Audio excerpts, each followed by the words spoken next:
নবীজি ওই একজনের ব্যাপারে সুপারিশ করতেন বা হেদায়েতের জিম্মাদারি নিতেন, তিনি হতেন তার চাচা আবু তালেব। অথচ এই আবু তালেবের কি অবদান নবীজির জন্য, দ্বীনের জন্য, ইসলামের জন্য।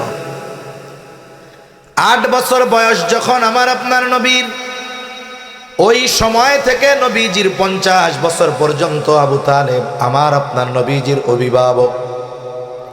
ঐতিহাসিকেরা বলে আবু তালেব তার সমস্ত সন্তানদের চাইতে আমার আপনার নবীকে বেশি ভালোবাসতেন। শুধু তাই না, আবু তালেব নবুয়াতির আগে নবীজির ব্যাপারে ছায়ার মতো ছিলেন, নবুয়াতির পরে আরো বিশাল জিম্মাদারি তিনি নিয়েছেন। কাফেরদের থেকে আবু তালেব কেমন যেন নবীজির সামনে ঢালের মতো ছিল, ঢালের মতো। আবু তালেবের ইসলামের জন্য কত অবদান, যদিও সে ঈমান আনে নাই। এ কথাগুলো বলতে গেলে অনেক সময় চলে যাবে, আমার ওই কথাগুলো বলা উদ্দেশ্য নয়। তাহলে আবু তালেব সর্বোচ্চ ভালোবাসতো আমার আপনার নবীকে। নবীজিও আবু তালেবকে অনেক ভালোবাসতেন। যেই বছর আবু তালেব ইন্তেকাল করে, ওই বছর খাদিজাতুল কুবরা রাদিয়াল্লাহু তাআলা আনহাও ইন্তেকাল করেন। বাহিরে নবীজির জন্য সবচাইতে সান্ত্বনার যিনি ছিলেন ঘরের বাইরে আবু তালেব, আর ঘরে ছিলেন খাদিজাতুল কুবরা রাদিয়াল্লাহু তাআলা আনহা। দুইজনই একই বছর ইন্তেকাল করেন। আর ঐতিহাসিকেরা ওই বছরের নাম দিয়ে দিয়েছে আমুল হুজুন, চিন্তার বছর, পেরেশানির বছর। আবু তালেব যখন জীবনের অন্তিম সময়, বোঝা যায় আর বেশি সময় দুনিয়ায় থাকবে না, আবু তালেবের মাথার কাছে গিয়ে আমার আপনার নবীজি বসছেন। গিয়ে বলে, চাচা আপনি শুধু বলেন লা ইলাহা ইল্লাল্লাহ, বাকি বিষয়ের জন্য আমি আল্লাহর কাছে আপনার জন্য সুপারিশ করব। শুধু বলেন লা ইলাহা ইল্লাল্লাহ, আপনি শুধু এতটুকু বলেন। বলেন তো, দুনিয়ায় কোনো বেঈমান যদি ঈমান আনতে চায়, একনিষ্ঠতা একাগ্রতার সাথে দিল থেকে যদি শুধু বলে লা ইলাহা ইল্লাল্লাহ, কিন্তু মুহাম্মাদুর রাসূলুল্লাহর স্বীকৃতি দেয় না, ওই ব্যক্তি যত একাগ্রতার সাথে লা ইলাহা ইল্লাল্লাহ বলুক না কেন, ওই ব্যক্তির নামটা ঈমানদারদের তালিকায় অন্তর্ভুক্ত হবে নাকি? হবে না। তবে আবু তালেবের ব্যাপারে নবীজি বলতেছেন, আপনি শুধু এতটুক বলেন, বাকি বিষয় আল্লাহর সাথে আমার হবে। আবু তালেবের চেহারার মধ্যে বোঝা যায় এই বুঝি বলে লা ইলাহা ইল্লাল্লাহ। কারণ কোন মানুষ কোন কথা বলার আগে ওই কথার ছাপ তার চেহারার মধ্যে দেখা যায়। আপনার বন্ধুর সাথে সকালবেলা দেখা, চেহারার মধ্যে চিন্তার ছাপ, কপাল ঘোষানো, কিছুই আপনারে বলে নাই। আপনি কি কন, ও বন্ধু কি হইছে, কোনো পেরেশানি আছে, কোনো চিন্তা, আপনি তার চেহারা দেখে বুঝতে পারেন সে চিন্তিত। আবার যখন কারো চেহারার মধ্যে রাগান্বিত ছাপ থাকে, চোখটা গরম থাকে, বোঝা যায় লোকটা রাগান্বিত, যা বলবে সব গরম কথা। আবার অনেক সময় অনেকের চেহারায় দেখা যায় হাস্য উজ্জ্বল ছাপ, বোঝা যায় এখন যদি কোনো কথা বলে সেটা হবে কোনো আনন্দের কথা। এজন্য কোনো ব্যক্তি কোনো কথা বলার আগে ওই কথার চেহারা, ওই কথা তার চেহারার মধ্যে বোঝা যায়। আলহামদুলিল্লাহি ওয়া কাফা ওয়া সালামুন আলা ইবাদিহিল্লাযীনা ইসতাফা। আম্মা বা'দু ফাআউযু বিল্লাহি মিনাশ শাইতানির রাজীম। বিসমিল্লাহির রহমানির রহিম।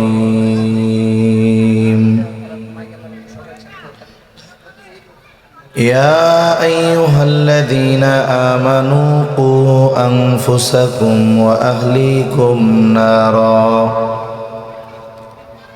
وقودها الناس والحجارة عليها ملائكة غلاظ شداد لا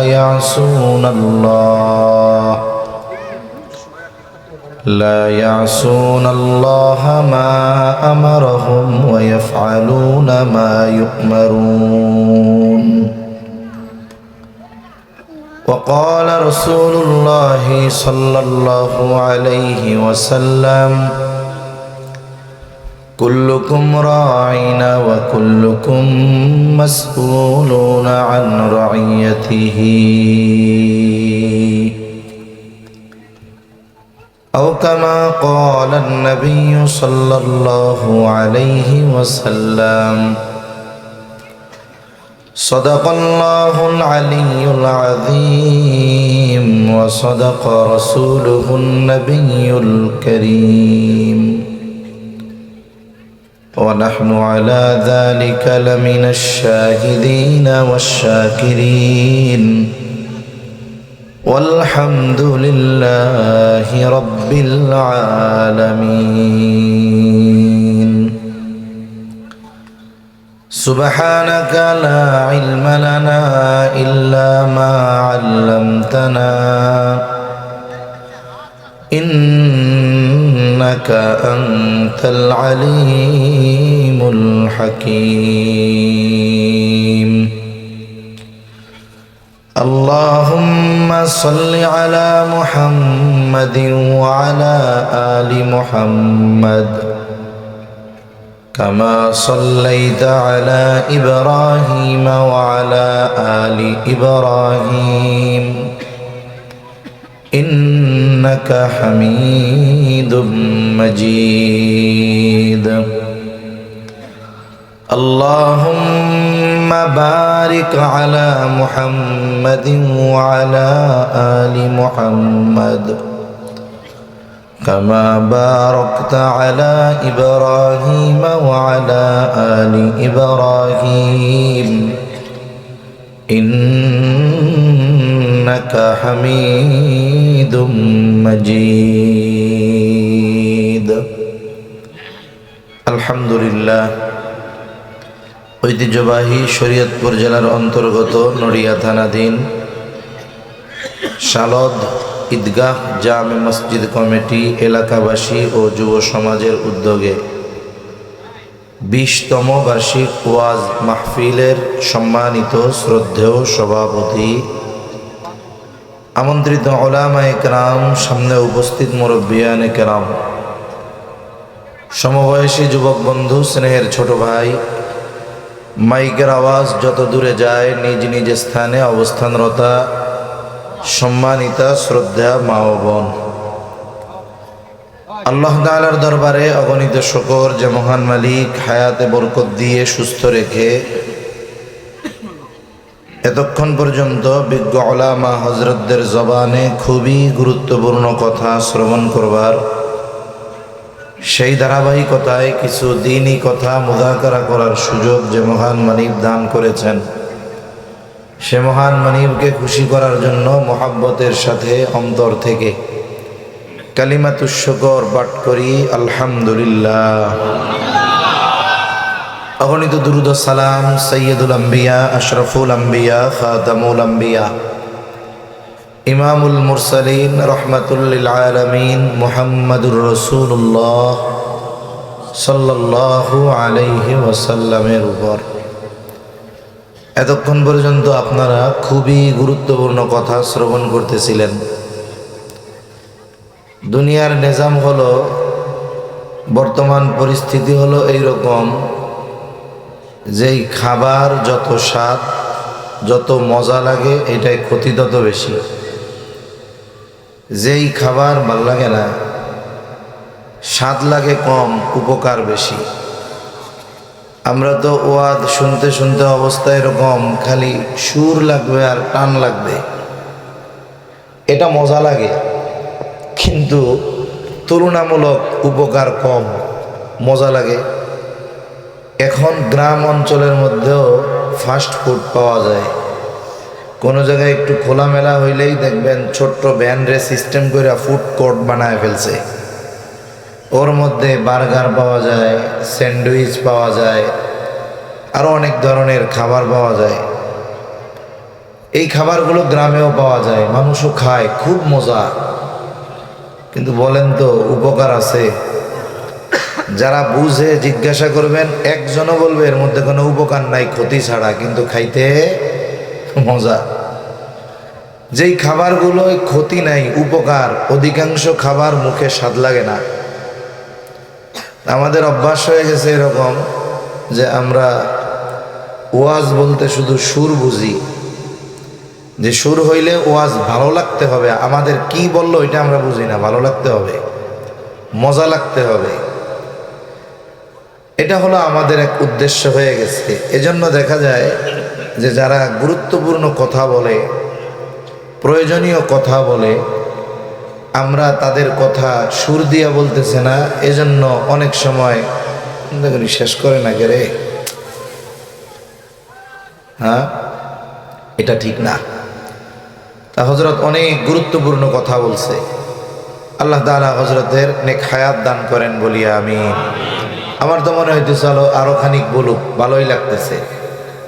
আবার কণ্ঠের মধ্যে দূর থেকে শুনতে মনে হইতেছে যে আমাদের জাতীয় মসজিদের সম্মানিত খতিব, বিশ্ববরেণ্য আলেমে দ্বীন আব্দুল মালিক সাহেব বারাকাল্লাহু ফি হায়াতিহি, সকলে বলি আমিন।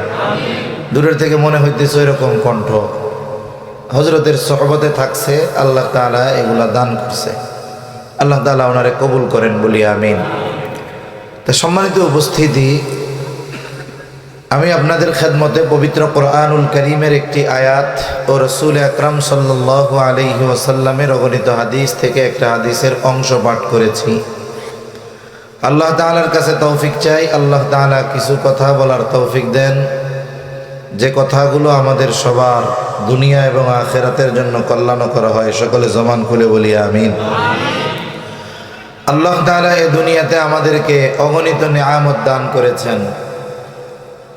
এত এত নিয়ামত আল্লাহ তাআলা দিয়েছেন যে আল্লাহ তাআলা বলেন, ওয়া ইন তাউদ্দু নি'মাতাল্লাহি লা তুহসুহা, তোমরা যদি আল্লাহর নিয়ামত সমূহ গণনা করো, হিসাব করতে পারবা না।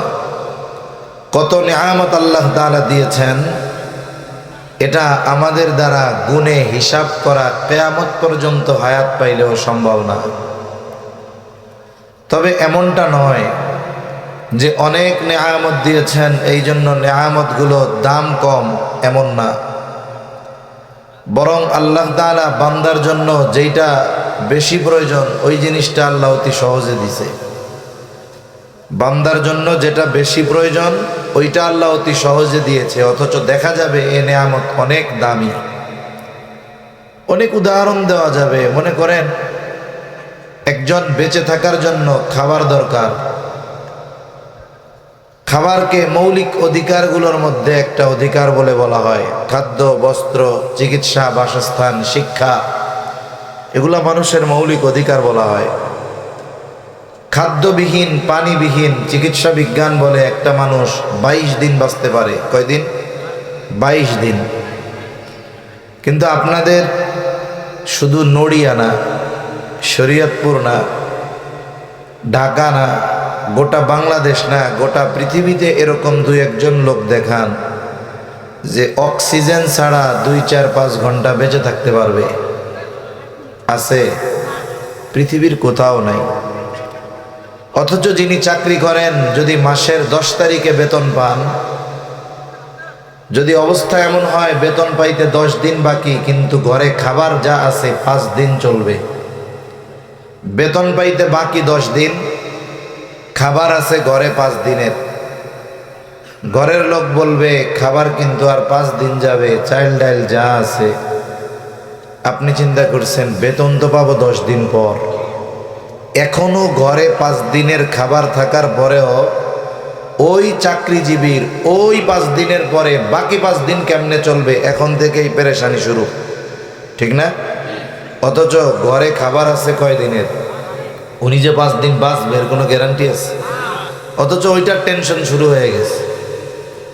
অথচ যেই অক্সিজেন ছাড়া 5 মিনিট বেঁচে থাকা যাবে না, যদি অক্সিজেন না নিতে পারি অথবা কার্বন ডাই অক্সাইড না ছাড়তে পারি, দুইটার একটা যদি হয়ে যায় 5 মিনিট বন্ধ, বেঁচে থাকার উপায় আছে।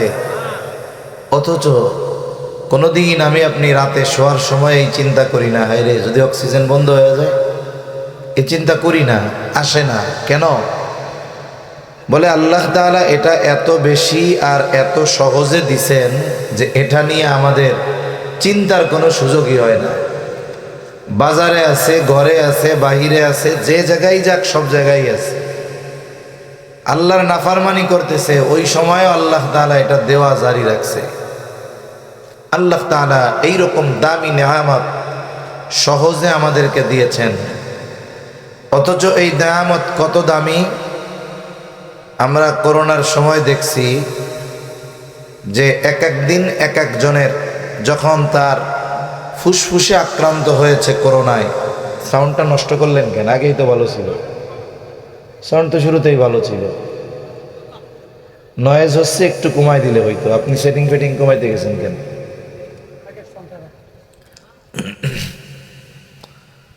করোনার সময় আমরা কি দেখছি? এক এক দিন এক একজনের অক্সিজেন বিল 1 লক্ষ টাকাও হয়েছে কোন কোন হসপিটালে। একটু হিসাব করেন তো, যদি গোটা হায়াতে অক্সিজেন কিনে ব্যবহার করা লাগতো, তাহলে আমাদের জন্য এটা কি সম্ভব হইতো বলেন?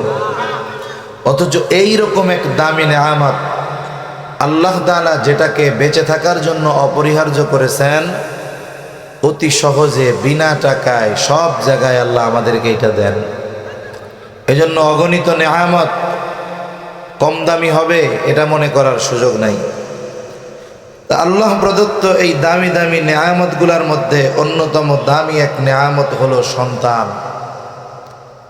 সন্তান এক দামি নেয়ামত, কারণ আজকের শিশু আগামী দিনের নেতৃত্ব দিবে। আজকের শিশু আগামী দিন এই রাষ্ট্র পরিচালনা করবে। আজকের যুবক আগামী দিন স্বামী হবে, এরপরে বাবা হবে।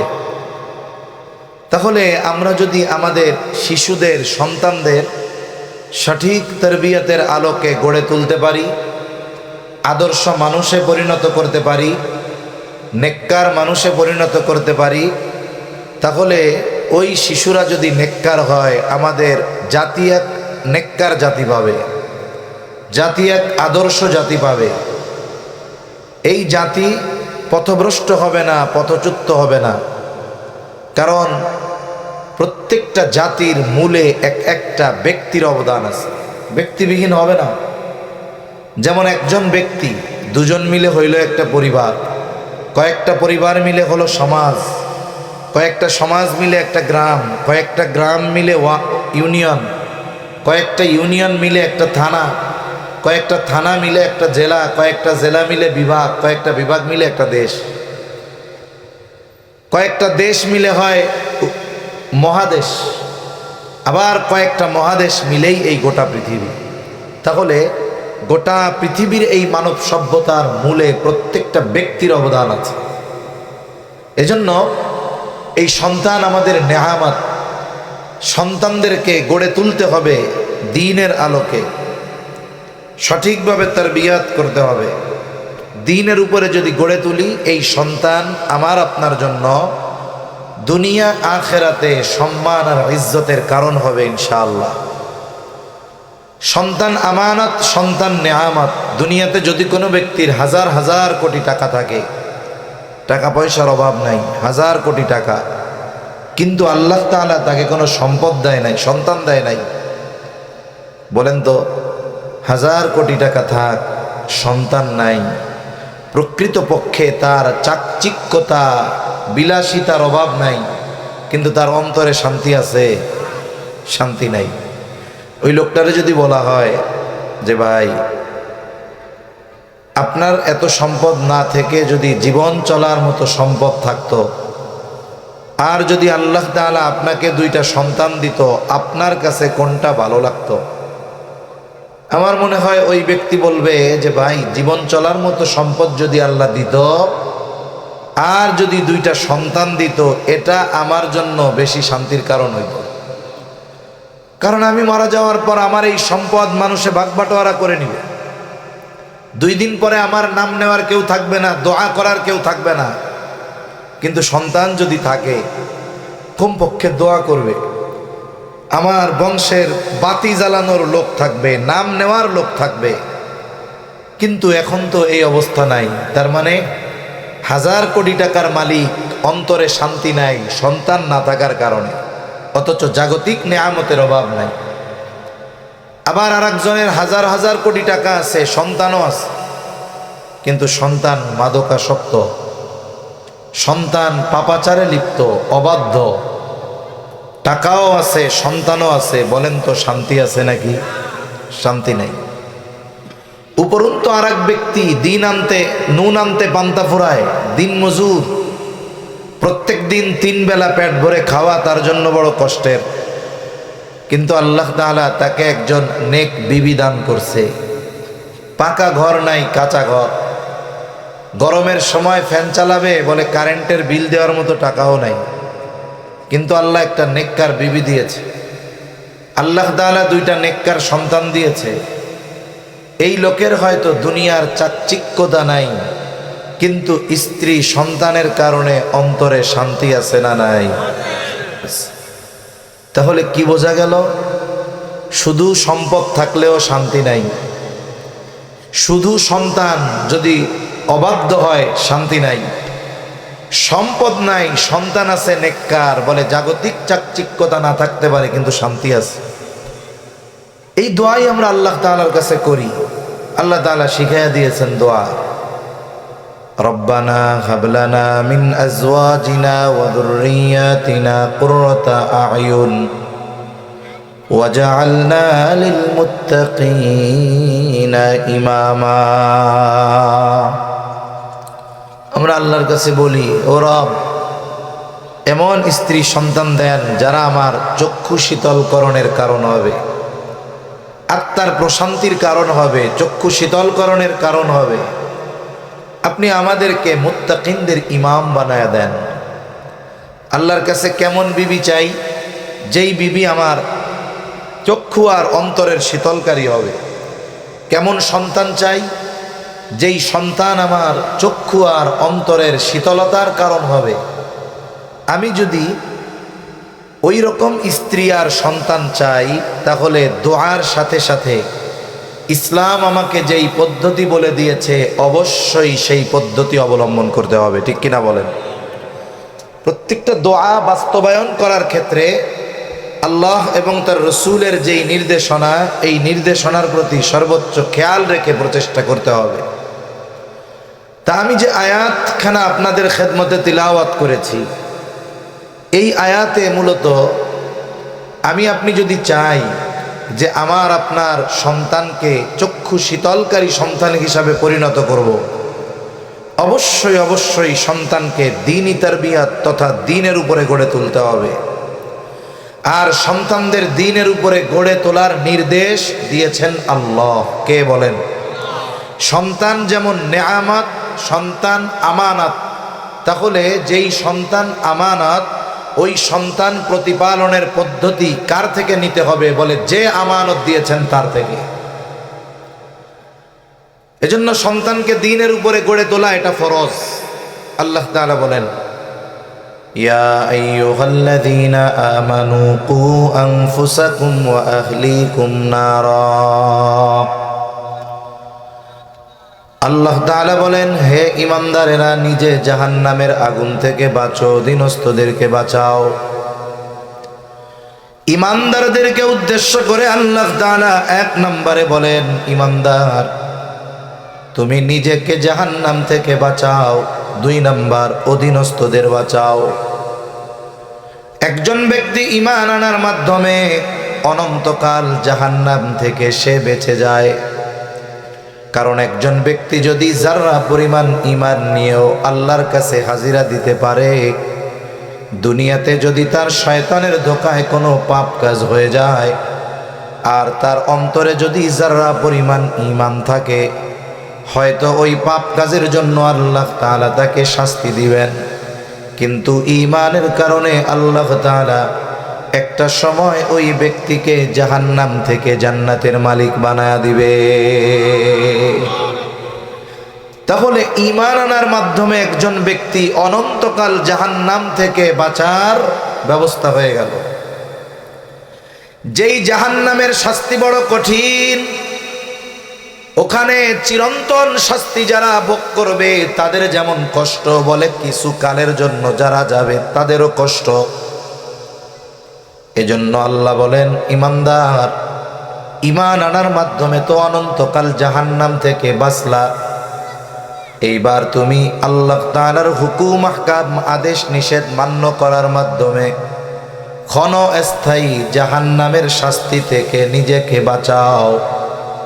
2 নম্বর আদেশ, ওয়া আহলিকুম, তুমি শুধু একা বাঁচবা এমনটা হবে না, তুমি তোমার অধীনস্থ যারা আছে তাদেরকেও ওই জাহান্নাম থেকে বাঁচাও। আমি বাঁচবো কেমনে? আমি বাঁচবো তো আল্লাহ তাআলার হুকুম আহকাম মেনে চলার মাধ্যমে। অধীনস্থদের বাঁচাবো কেমনে? দুনিয়াতে তো কোনো ব্যক্তি আরেকজন ব্যক্তিকে জান্নাতে নেওয়া অথবা জাহান্নাম থেকে বাঁচানোর ক্ষমতা রাখে না। এই ক্ষমতা তো দুনিয়ার কারো নাই, তবে আমাদের দেশের কিছু পীর সাহেব হুজুরদের আছে। নাই আপনাদের এলাকায়? আছে? অথচ চিন্তা করে দেখেন, কাউকে জান্নাতে নেওয়ার বা জাহান্নামে নেওয়ার ক্ষমতা বা হেদায়েতের ক্ষমতা এই দুনিয়াতে আল্লাহ কাউকে দেন নাই। কোন ব্যক্তি যদি চিন্তা করে যে সন্তানরে জাহান্নাম থেকে বাঁচাবো কেমনে, তাইলে আজকে থেকে এক কাজ করব, সন্তান তো ফজরের নামাজ পড়ে না, তাহলে জাহান্নাম থেকে বাঁচতে হলে যেগুলো করতে হবে এর মধ্যে নামাজ আছে না নাই? আছে।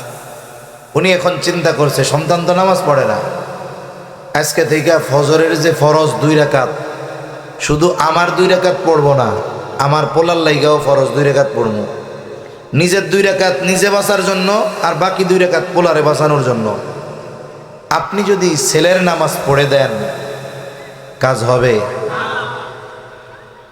তাহলে আমি আমারটা আমল করার মাধ্যমে জাহান্নাম থেকে বাঁচব, আমার অধীনস্থের জন্য যেটা আমল করার সেটা আমি করলে তো হবে না।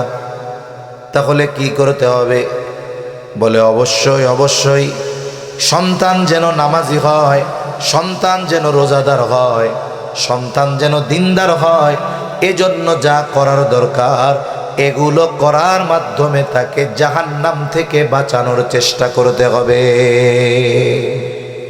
আমি আপনি বাঁচাইতে পারবো না, এ ক্ষমতা আমার আপনার নাই। আমি আপনি রাস্তা চিনিয়ে দিতে পারবো, বাঁচার জন্য যা করার দরকার সেগুলো শেখাতে পারবো, কিন্তু আমল করাইতে পারবো না। আমল শেখাতে পারবো, করাতে পারবো। অনেক বাবা আছে যাদের সন্তান নামাজ পড়ে না, অনেক আছে, বলে হুজুর সব শিখাইছি, সব পারে, এখন না পড়লে আমি কি করব? আমার কিছু করার আছে? কিচ্ছু করার নেই।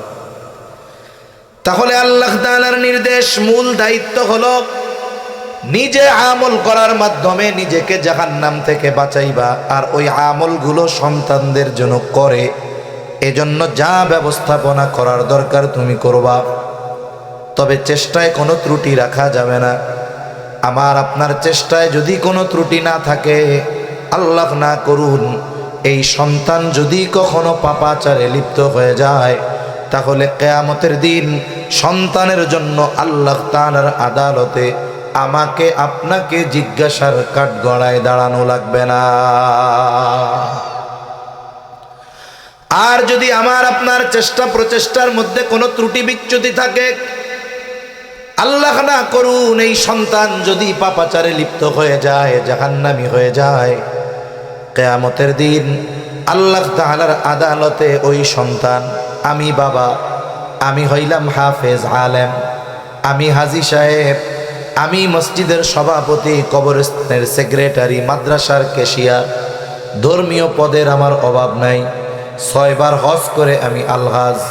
বলেন তো, যত আমল থাকুক না কেন, পদ পদবি থাকুক না কেন, সন্তানের ব্যাপারে যদি সে গাফলতি করে, ওই সন্তান যদি কিয়ামতে জাহান্নামী হয়, 1 নম্বরে জাহান্নামে যাওয়ার কারণ হিসাবে আল্লাহর দরবারে অভিযুক্ত করবে তার ওই হাজী সাহেব আর সভাপতি সেক্রেটারি বাবাকে। বলবে আমার জাহান্নামে যাওয়ার জন্য আমার বাপ দায়ী, উনি আমার নামাজ পড়া শেখায় নাই। উনি আমাকে দিন শেখায় নাই, শেখাইলে তো আমি করতাম। হযরত নূহ আলাইহিস সালাতু ওয়াস সালাম 950 বছর দাওয়াত দিয়েছেন, 950 বছরের হায়াত পেয়েছেন, দীর্ঘকাল দাওয়াত দিয়েছেন। অল্প কিছু মানুষ ঈমান আনছে। যারা ঈমান আনে নাই এদের মধ্যে অন্যতম ওনার সন্তান। বারবার চেষ্টা করেছেন সন্তানের জন্য, ঈমান আনে না, সন্তান ঈমান আনে না। ইতিমধ্যে আল্লাহ তাআলার প্রতিশ্রুত সেই মহাপ্লাবন শুরু হয়ে গেল। সময়ের সাথে সাথে পানি বাড়তেছে। যারা ঈমানদার নৌকায় আরোহণ করেছে, নূহ আলাইহিস সালাম সন্তানকে বলতেছে, সন্তান নৌকায় ওঠো। তার মানে নৌকায় ওঠার জন্য শর্ত হলো ঈমান আনো। তুমি ঈমান আনো, নৌকায় উঠো। পানি বাড়তেছে। নূহ আলাইহিস সালামের সন্তান ঈমান আনতে অস্বীকৃতি জ্ঞাপন করলো। বলল, বাবা আমি ওই উঁচু পাহাড়ের চূড়ায় চলে যাব, এই বন্যার পানি, প্লাবনের পানি আমাকে স্পর্শ করতে পারবে না। এমনি সময়ের প্লাবন, বন্যা আর নূহ আলাইহিস সালামের সময় সংগঠিত প্লাবন এক নয়। বলে ওই মহাপ্লাবনে গোটা পৃথিবীতে 1 ইঞ্চি জায়গাও শুকনা ছিল না। গোটা পৃথিবী প্লাবিত হয়ে গেছে, সন্তানও মারা গেছে। বেঈমান। কিয়ামতের দিন আল্লাহ তাআলা নূহ আলাইহিস সালামকে জিজ্ঞাসা করবে না, ও পয়গম্বর নূহ, কেন আপনার সন্তান ঈমান আনলো না? কেন জিজ্ঞাসা করবে না? উনি সন্তানের ব্যাপারে যথাসাধ্য চেষ্টা করেছেন, বলেছেন, প্রচেষ্টা করেছেন। উনি চেষ্টা করতে পারেন, কিন্তু উনি হেদায়েতের মালিক নয়। হেদায়েতের মালিক যিনি, তিনি কে? নূহ আলাইহিস সালাম সন্তানের ব্যাপারে তার কোনো কমতি নাই, সর্বোচ্চ চেষ্টা করেছেন, কিন্তু হেদায়েতের মালিক আল্লাহ। অথচ আমাদের দেশে অনেকে এরকমও বলে, ভিডিও দেখছি এজন্য বলতেছি, বলে আপনি এমন বাবার কাছে আসছেন, আপনি মরলেও কোনো টেনশন নাই, তাই নাকি? কেন? কয় আপনি মরার পরে আপনার কবরে আপনার বাপ যাই হাজির হবে, উনি প্রশ্ন করতে দিবে না। মুনকার নাকিররে গিয়া বলবে, এই কিছু জিজ্ঞাসা না, এটা আমার লোক, নাউজুবিল্লাহ বলেন। অথচ উসমান গনি রাদিয়াল্লাহু তাআলা আন জান্নাতের সুসংবাদ প্রাপ্ত 10 জনের একজন। আল্লাহর রাসূল সাল্লাল্লাহু আলাইহি ওয়াসাল্লাম 2 জন কন্যা ওনার সাথে বিবাহ দিয়েছেন। ওনার সাথে বিবাহ দেওয়া দ্বিতীয় কন্যা যখন ইন্তেকাল করেছে, নবীজির অবিবাহিত আর কোনো কন্যা ছিল না। নবীজি বলছেন, ওসমান, আমার তো আর কোনো অবিবাহিত মেয়ে নাই, যদি থাকতো তাকেও আমি তোমার সাথে বিবাহ দিতাম। সুবহানাল্লাহ। ওনার উপাধি দেওয়া হয়েছে জিন্নুরাইন। আরো একটা ঘটনাকে কেন্দ্র করে আল্লাহ রাসূল সাল্লাল্লাহু আলাইহি ওয়াসাল্লাম বলেছেন যে উসমান আল্লাহর কাছ থেকে জান্নাত কিনে নিয়েছে। জান্নাতের এইরকম নিশ্চয়তা বারবার পাবার পরেও উসমান গনি রাদিয়াল্লাহু তাআলা আনহু যখন কবরের পাশে যাইতেন, কান্না থামাইতে পারতেন না। জিজ্ঞাসা করা হতো, কেন কান্না করেন? আপনি না জান্নাতের সুসংবাদ প্রাপ্ত? তিনি বলতেন, আমি তো জান্নাতের গ্যারান্টি পাইলাম, কিন্তু কবরে কি হবে এই ব্যাপারে তো আমি জানি না।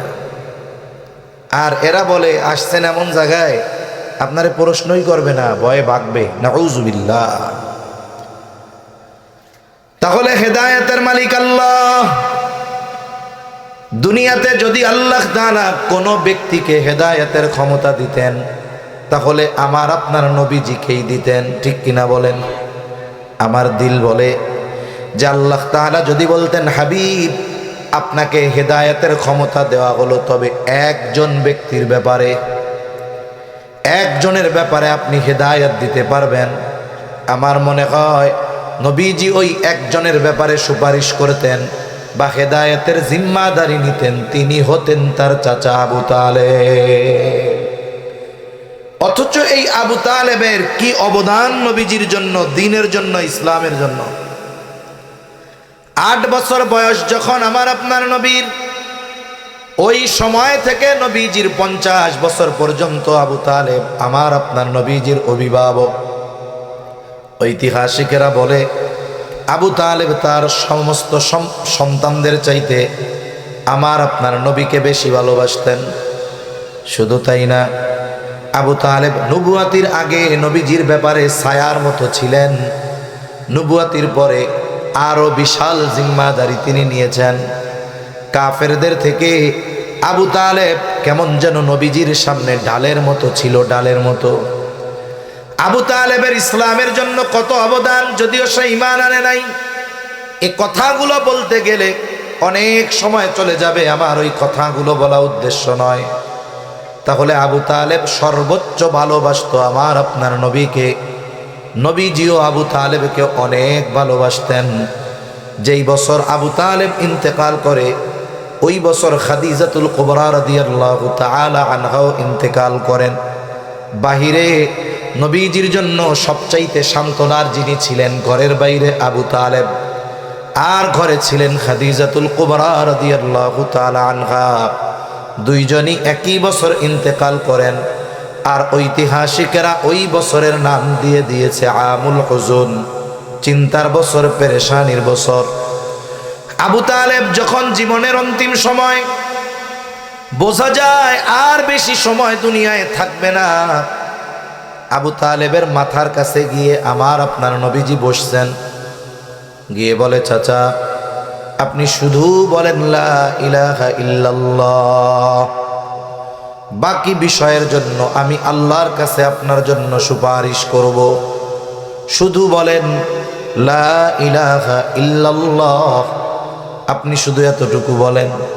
বলেন তো, দুনিয়ায় কোনো বেঈমান যদি ঈমান আনতে চায়, একনিষ্ঠতা একাগ্রতার সাথে দিল থেকে যদি শুধু বলে লা ইলাহা ইল্লাল্লাহ, কিন্তু মুহাম্মাদুর রাসূলুল্লাহর স্বীকৃতি দেয় না, ওই ব্যক্তি যত একাগ্রতার সাথে লা ইলাহা ইল্লাল্লাহ বলুক না কেন, ওই ব্যক্তির নামটা ঈমানদারদের তালিকায় অন্তর্ভুক্ত হবে নাকি? হবে না। তবে আবু তালেবের ব্যাপারে নবীজি বলতেছেন, আপনি শুধু এতটুকু বলেন, বাকি বিষয় আল্লাহর সাথে আমার হবে। আবু তালেবের চেহারার মধ্যে বোঝা যায় এই বুঝি বলে লা ইলাহা ইল্লাল্লাহ। কারণ কোন মানুষ কোনো কথা বলার আগে ওই কথার ছাপ তার চেহারার মধ্যে দেখা যায়। আপনার বন্ধুর সাথে সকালবেলা দেখা, চেহারার মধ্যে চিন্তার ছাপ, কপাল ঘোষানো, কিছুই আপনারে বলে নাই। আপনি কি করেন? ও বন্ধু কি হইছে? কোনো পেরেশানি আছে, কোনো চিন্তা? আপনি তার চেহারা দেখে বুঝতে পারেন সে চিন্তিত। আবার যখন কারো চেহারার মধ্যে রাগান্বিত ছাপ থাকে, চোখটা গরম থাকে, বোঝা যায় লোকটা রাগান্বিত, যা বলবে সব গরম কথা। আবার অনেক সময় অনেকের চেহারায় দেখা যায় হাস্য উজ্জ্বল ছাপ, বোঝা যায় এখন যদি কোনো কথা বলে সেটা হবে কোনো আনন্দের কথা। এজন্য কোনো ব্যক্তি কোনো কথা বলার আগে ওই কথার চেহারা, ওই কথা তার চেহারার মধ্যে বোঝা যায়, তার চেহারার মধ্যে একটা এক্সপ্রেশন থাকে, ছাপ থাকে। আবু তালেবের ভাবটাও ওই রকম। এই বুঝি বলে লা ইলাহা ইল্লাল্লাহ। আবু তালেব গোত্রপতি, সম্মানিত ব্যক্তি, বয়োবৃদ্ধ মানুষ। ইন্তেকালের সময় মক্কার কাফের সরদারেরাও আবু তালেবের বাড়িতে উপস্থিত। চেহারায় তো বোঝা যায়, কয়া দিব লা ইলাহা ইল্লাল্লাহ। আবু জেহেল, উতবা সাহেবা দৌড় দিয়ে আসছে, খবরদার খবরদার, আবু তালেব আপনি বংশের একজন, কুরাইশ বংশের নেতা, আমরা আপনাকে বীর পুরুষ মনে করি, খবরদার খবরদার। মারা যাওয়ার আগে যদি বাপ দাদার ধর্ম ত্যাগ করে মরেন, তাহলে মানুষ আপনারে বীর পুরুষ বলবে না, কা পুরুষ বলবে। খবরদার এমনটা করবেন না। আবু তালেবকে তারা উত্তেজিত করে তুলল। নসিব বড় খারাপ, আবু তালেবের কালিমা নসিব হলো না। আবু তালেব ইন্তেকাল করলো। নবীজিও খুব ভালো মতো জানে আমি আমার চাচাকে যত মহব্বত করি না কেন, আমার চাচা আমাকে যত মহব্বত করুক না কেন, এই মহব্বত তাকে অনন্তকাল জাহান্নাম থেকে বাঁচাতে পারবে না। যদিও এই মহব্বতের প্রতিদান আল্লাহ আবু তালেবকে দিবেন। হাদিসের মধ্যে আসছে জাহান্নামের সবচাইতে আরামদায়ক আযাব দেওয়া হবে আবু তালেবকে। সবচেয়ে ছোট আযাব, এর নিচে আর কিছু নেই। সেটা কি? আগুনের জুতা পরানো হবে, আর ওই জুতার তাপ এত, পরানো হবে পায়, আর মাথার মগজ টকবক করতে থাকবে। ভাত যখন সিদ্ধ হয়ে যায়, পানি যখন গরম হয় টকবক করে, যেমন ওইরকম টকবক করতে থাকবে। এটা হলো আরামের আযাব।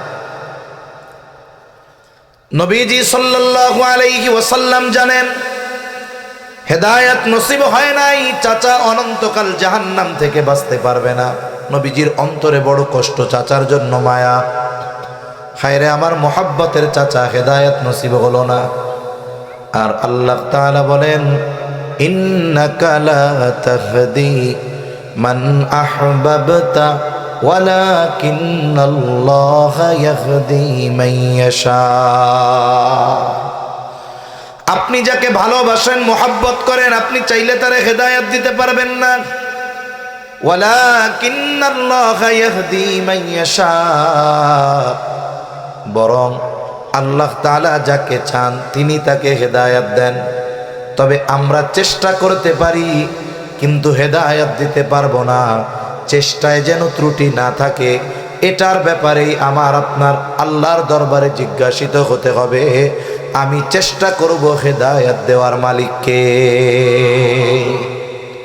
তাহলে আল্লাহ তাআলা বলেন, নিজে আমল কইরা বাঁচবা জাহান্নাম থেকে, অধীনস্থদেরকে আমল করানোর জন্য যা করার দরকার এই ব্যাপারে সর্বোচ্চ প্রচেষ্টা করবা। তাহলে নিজে বাঁচা ফরজ, অধীনস্থদেরকে জাহান্নাম থেকে বাঁচানোর জন্য ইসলাম যা বলে এটা করা ফরজ।